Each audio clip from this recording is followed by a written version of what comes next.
Olá! Hoje eu vou trazer para você que tem empresa, para você que é empregador, 4 dicas. 4 dicas sobre as férias. Dicas que muitas vezes passam desapercebidas no nosso dia a dia, no nosso cotidiano como empregador, mas é importante a gente ficar sabendo. Então, dica número 1.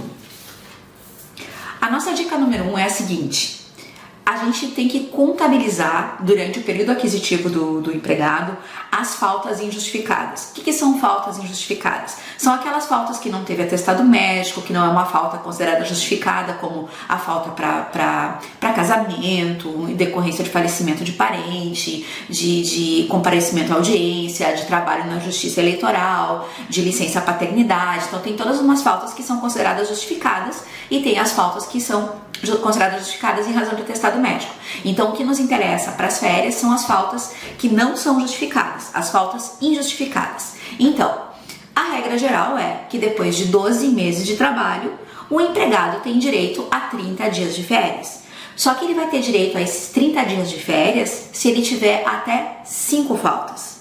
Se ele tem uma quantidade maior de faltas injustificadas durante o período aquisitivo das férias dele, ele vai reduzindo os dias de férias a que ele tem direito. Por isso eu vou apresentar uma tabela para vocês. Então nós temos até 5 faltas, ele vai ter direito a 30 dias de férias.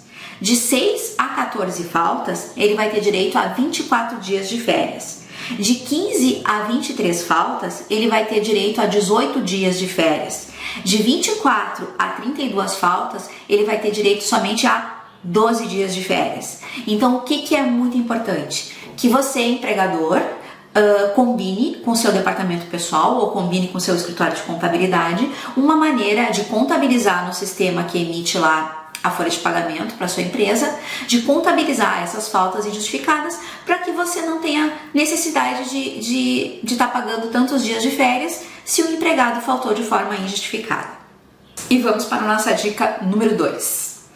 O que é muito importante quando a gente está falando de férias? Fazer a diferença. Nós temos 2 tipos de férias. Nós temos as férias individuais, aquelas férias que são daquele empregado específico, e nós temos as férias coletivas. São 2 institutos totalmente diferentes, tratados em artigos diferentes da CLT e com regramentos diferentes. Então, as férias coletivas, elas são dadas a todos os empregados da empresa, a um determinado setor ou determinada seção. Por exemplo, eu posso dar férias coletivas somente para o escritório fiscal da minha empresa e o restante fica trabalhando. No escritório fiscal, nós temos férias coletivas. Então, é para um determinado setor, para um determinado departamento ou de todas as empresas. Outra característica bem diferente das férias coletivas: elas podem ser fracionadas somente 2 vezes, diferente das férias individuais. Então, as férias coletivas são fracionadas somente em 2 vezes e um período não pode ter menos que 10 dias. As férias coletivas também podem ser concedidas mesmo que o empregado não tenha 1 ano. Tá? Então, mesmo que não tenha adquirido ainda 1 ano, são dadas férias coletivas, se consome aquele período proporcional aos dias que são dados e se começa a contar um novo período aquisitivo para esse empregado, que ainda não completou 1 ano. Tá? Então, as férias coletivas podem ser dadas independentemente do empregado ter 1 ano ou não, né? Claro que essas questões todas de férias coletivas sempre tem que se conferir na convenção coletiva ou acordo coletivo de trabalho, se não tem um regramento diferenciado, né? O que a gente está falando aqui é a regra da CLT. Então, as férias coletivas fazem isso, ela altera período aquisitivo quando o empregado não tem mais que 1 ano. A comunicação. Nas férias coletivas a gente não tem um aviso prévio de 30 dias, mas a gente tem uma comunicação com antecedência do sindicato da categoria profissional e do Ministério do Trabalho. As microempresas e empresas pequenas de pequeno porte estão dispensadas de fazer a comunicação ao Ministério do Trabalho. E agora essa comunicação ao Ministério do Trabalho ela é feita via web, né? Ela está bem mais moderna. Bom, e as férias individuais? Como eu já falei antes, as férias individuais são as férias daquele empregado individual, né? Daquele empregado.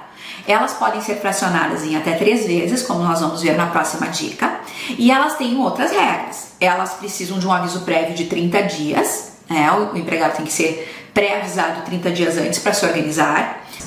As férias individuais têm um período em que elas devem ser concedidas, tem umas regrinhas para quando elas podem iniciar. Então, na prática, quando vai se decidir sobre férias, como vai se conversar sobre férias, tem que fazer essa diferenciação. Do que eu estou falando? São férias individuais ou são férias coletivas? Isso é muito importante. E vamos para a nossa dica número 3. Fracionamento das férias individuais. Então, a gente já viu que existem férias coletivas e férias individuais. Então, se eu vou fazer férias individuais, eu tenho que ter consciência que eu posso fracionar elas em 3 vezes. Desde a reforma trabalhista de 2017, a gente tem essa permissão. E essas férias fracionadas têm as seguintes regras. Um dos períodos precisa ter 14 dias e os outros 2 tem que ter no mínimo 5 dias. Então, tem que se jogar dessa forma para que fique com essas regras. O que é importante e a gente tem que tomar cuidado no fracionamento das férias individuais? Elas têm regras para iniciar. Elas não podem iniciar em 2 dias antes que antecede um feriado ou repouso semanal remunerado. E aqui vem a dúvida que fica se discutindo. Tá, sábado é repouso remunerado? É sábado e domingo? Como é que funciona? Se a empresa trabalha normalmente no sábado, 2 dias que antecedem o sábado, então as férias podem começar na quinta-feira, porque o sábado é um dia trabalhado. Agora, se a empresa não trabalha no sábado, porque o sábado é um regime de compensação de jornada, então eu tenho que considerar que o sábado já é repouso, o sábado e domingo são repousos, então as férias precisam iniciar na quarta-feira. Então, esse é um cuidado que tem que se ter na questão das férias individuais, essa questão de quando elas podem iniciar, principalmente quando chega no finalzinho ali de vários feriados, várias datas comemorativas, fazer essa contagem de forma correta. Dica número 4, que também é uma coisa que às vezes passa despercebida. Existe a figura do abono pecuniário, tá? O que é isso? As férias, elas são de 30 dias, mas se o empregado desejar, ele pode converter 10 dias desses 30 dias em abono pecuniário. O que significa isso? Ele vai gozar dos 20 dias, ele goza férias, e 10 dias ele goza de abono pecuniário. Popularmente se diz, vendeu 10 dias. O que significa isso? Vai receber esses 10 dias de férias e também vai trabalhar nesses 10 dias. Então ele recebe de forma dobrada, recebe como férias e como trabalho. Isso se chama o abono pecuniário. Então o empregado tem que manifestar essa vontade para a empresa e cabe à empresa decidir se ela quer fazer essa conversão ou não.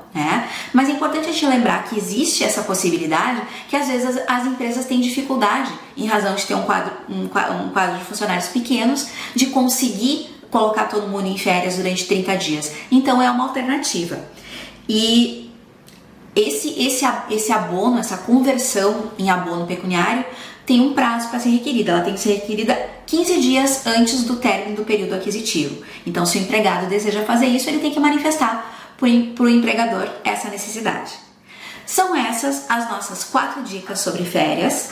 A gente vai colocar na descrição do nosso vídeo outros vídeos relacionados ao direito trabalhista que a gente já fez, fica o convite para vocês se inscreverem no nosso canal, acompanharem a gente nas redes sociais, no nosso site, que a gente está sempre trazendo dicas como essas, dicas traduzidas, colocadas numa linguagem simples para que você, que é empresário, consiga compreender essa legislação complexa aqui, que é da nossa parte aqui do mundo da contabilidade e do direito. Então, até a próxima!